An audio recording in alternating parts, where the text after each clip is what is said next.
Life is about change, and every single person in this world can change if they really want to. Okay, the only thing that you can change is death. So there's no excuses for anyone to change. And I'm gonna show you a story briefly about a person who changed her life completely. Her name is Anita, and she went from being at the bottom of the pit, where there is no hope. She was born in the wrong family. She had all odds against her, and she changed completely because it was a state of mind. One day she decided to change, and she went for one change. She made that step to be a better person. So there's no excuses when we tend to see, no, I can't do this because I'm too old. I can't do that because I have the wrong job. I can't. There is no such a thing as I can't. You can change if you really want to. So let me show you this story, and then I'll get back to you. Cut. Well, here we are with my friend Anita. So just tell me, the other day when I met you, you really touched me with your story and all that. And we were coming here to this restaurant, and you will tell me about. So you never met your mother? No, never met her. And you came from where? I'm from Chicago. Chicago. Good. You want to just get a little bit closer or not? Okay. There you go. There you go. And then you came here for what? Well, no reason. I just wanted to leave Chicago. So I used to watch Miami Vice all the time. And that's the reason why I came here. Bright lights, discos, drug trafficking. That's good. I got down here, I saw the bright lights, all right. They were sitting right on top of the police car. They were so bright.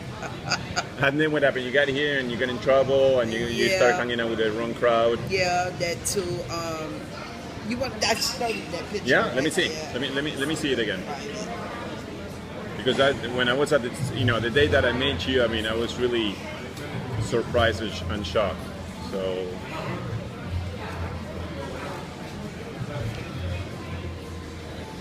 So this is you, and LCL speaks out. And this is you when you were homeless. Yes, I was homeless for 15 years. 15 years. Where did you sleep? It was an old Howard Johnson across the street on Biscayne, across the street from Bicentennial Park. And they used to have like a little tent city under there. And what made you? So you got here. You got in trouble. Did you get in trouble with the law? Yes, I did. You ended I up was in on jail, drugs. I was in and out of jail, homeless. But I never had nothing really, really bad on my record. Trespass and prostitution. Because I had to survive. So I did what I had to do. And when we're talking about my orphanage and all that, you told me you never met your mother? No, I never met my mother. I have her name, which is Anita. And yeah. So you were raised by your dad? I was raised by my dad. Come to find out, my dad was a big pimp in Chicago. Really? And I had a different stepmother like every other 2 weeks. Wow. With brothers and sisters to go with it. And my mom, come to find out that she was one of his prostitutes. And I don't know what happened. I don't remember her, but she had a girl and a boy, which is me and my brother. And were you abused when you were a child or not? Oh yes, definitely. The first time it happened, I was 5 years old from my father. What happened? He sexually abused me. He would wait till people go to sleep, and he told me if I told anybody, he'd kill me. So I never told anybody. When I reached about, I think 10 or 11, the last time he did it, I jumped out my bedroom window and I was trying to make it to the police station, but they stopped me before I get there for curfew. And I told him what happened, and for whatever reason, he never got arrested. Wow. And they took me from him, and I was in and out of foster homes, running away. They take me back, and I left my brother at home, and from this day, he still holds a grudge against me for leaving him, because my father almost killed him. Wow. With the beatings and stuff like that. Wow. Are you still back in Chicago? Yes, he's still there. Wow. Yeah. And you were telling me that you have sons and daughters, or you have kids. Yeah, I had 5 kids, all of them different fathers. By me being out there, really didn't know no better. And where are your kids right now? I found two of them. One is in Minnesota. That's the baby girl, and no, she's the big girl, and the baby girl is in Chicago. And how old are they now, your kids? My baby girl just graduated from college. I think she's 25 now, 24, 25. Wow. Yeah, and I have a grandson. And she's living with whom? She was adopted by someone, or? Well, she's on her own right now, and come to find out, because I recently just found my family. Wow. And I just found out that my daddy did the same thing to both of my daughters. Your dad? Yeah, he did the same thing to both of them. So, everybody hates him. They were sexually raped or Yeah. abused? Or... Yeah. Wow. Yeah. And it hurts me because I didn't know no better, and I left them there with him. The drugs had took over. My family didn't even know I was on drugs. Yeah. What were you doing? What kind of drugs? I was smoking freebase at the time. What is freebase? Freebase is cocaine cooked up with baking soda and water. Wow. And crack is totally different. Crack is cooked up with raid, rat poison, and everything else, And I didn't get introduced to crack till I got down here. Wow. Wow. So, yeah. And now the Miami, you came here, tried to get away from everything, pretty much. Yeah, I did. And I got my life together in 2009. Yeah, but tell me a story. So you were living homeless for 15 years, living under a bridge, pretty much, sleeping on the street. Yeah.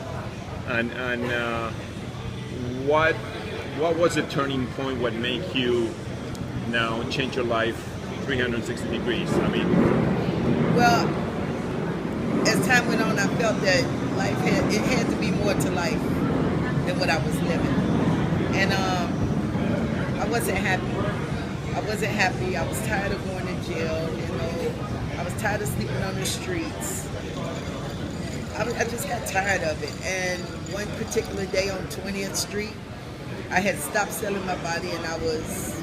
So you were prostituting yourself, trying to make a living? Yes, trying to make a living. I had stopped doing that because I didn't want to get sick. And I started pumping people gas because people kept saying I need to work for my money. For how long were you a prostitute? Oh my God, since I can remember. Yeah. A guy tricked me into it in Chicago before I left, and I found out about it. And as time went on, I realized, what was I doing? I could take my own money and keep my own money and spend my own money. Yeah. And then I could smoke more drugs, and I ain't got to give my money to him. So that's when I got up and left. Yeah. And what was the turning point? So you were pumping gas, and then... I was pumping gas. I was staying at the Women's Rescue Mission right off of 20th Street. And they only have 8 beds. And the women got it really bad out here. They only had 8 beds. If you're not there on time, you lose your bed. And I remember it was the first real cold night in 2009 we was gonna have. And I was making money. I had a lot of drugs, and I just forgot about the time. So when I realized when I got down there, they gave my bed away. And as I was walking down the street, I could feel the wind whipping. It was turning cold. My feet started getting cold, and I'm walking, and I'm looking at the sky, and I'm just praying, God help me. I didn't want this no more. So I just smashed my pipe, and that night, I think I got into the hack because they knew me very well. I got in there about maybe 2 o'clock in the morning.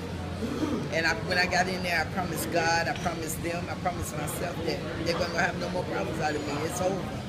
So I went in, and they sent me to treatment, and I left treatment. I had to go back there. Then I got in with the coalition, Miami Coalition of the Homeless. I've been with them since 2009. I go to schools, university, colleges, tell my story. I'm with the Homeless Trust, HFHF Homeless, formerly Homeless Forum. And let me ask one thing. So you said that night turned completely everything. Why? What was that specific? It was the cold. It was why that night? I mean, why that night? Because as I was walking, I'm looking at the skyscrapers. You know how you in your house watch your TV and the glare of the TV is like hitting the windows. I'm looking at this. I'm looking at these windows. People all snuggled in their beds, and people walking down the street holding hands and laughing, and I wanted that. I wanted that. I was very lonely. I wanted that. So I just said no more. I snatched my pipe that very night, and I've been on the road ever since to my recovery. So if you can do it, everybody else can do it. It just takes, it's a state of mind. You gotta want to do it. Exactly. You can't do it because you want to make this person happy or that person happy. It's you you. gotta want it. Exactly. If you don't want it and you're doing it for somebody else, it's not gonna work. Exactly. It's not gonna work. And why did it take you 15 years of being homeless? I don't know, but I just turned 50. Wow. I just turned 50 in March. Wow. And tell me, so from that day on, so what did you do the day after? I said, today I want to change my life forever. So what exactly did you do that after that day? I mean, you went to look for a job. I mean, what did you do? Well, first I had to go work on myself.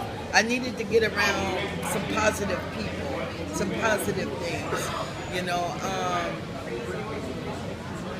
So basically, before I wasn't good at taking suggestions, but then I realized that it wasn't working my way, so I had to, you know, do it somebody else's way. So I was willing to get my life right. You know. So what did you do the next day? I mean, you went to look for a job. I mean, first you said I got to clean up myself. Right. The next day, and how I did that, I let them people send me to treatment.